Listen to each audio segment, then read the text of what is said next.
Nosotros, mi papá, nos dijeron que mi papá estaba, que no lo encontraban. Entonces pensamos que estaba muerto. En ese interín corrimos con mi mamá a la casa de una que siempre tenía teléfono y nos dijeron que mi papá no había sido encontrado. Así que volvimos llorando las dos, desconsoladas, y después a los días nos avisaron que mi papá había sido encontrado.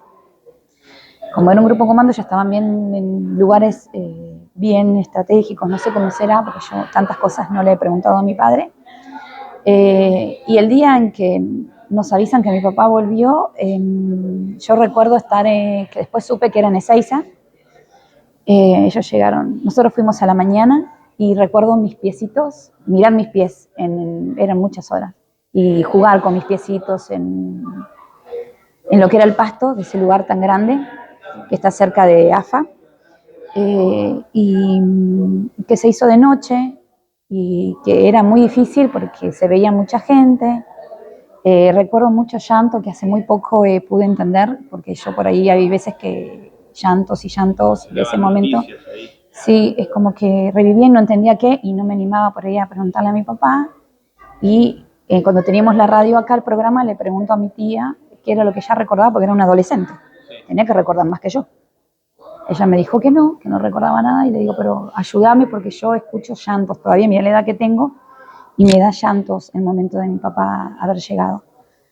Y ahí ella llora y me dice que le hago recordar que los llantos eran las mamás que no tenían sus hijos, porque no se le había avisado. Y bueno, y todo eso, ¿no? Todo eso tan trágico que había sido, la bienvenida de unos y la pérdida de otros.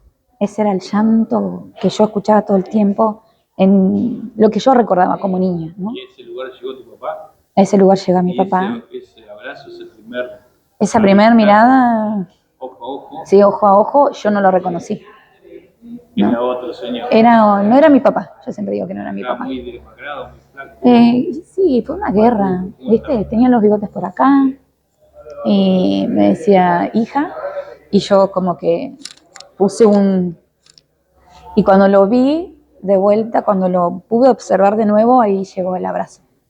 Pero él decía que... ¿Te costó encontrarlo? Mi papá. Encontrarlo en su nuevo aspecto. Sí, me costó encontrarlo hasta que su voz, ¿viste?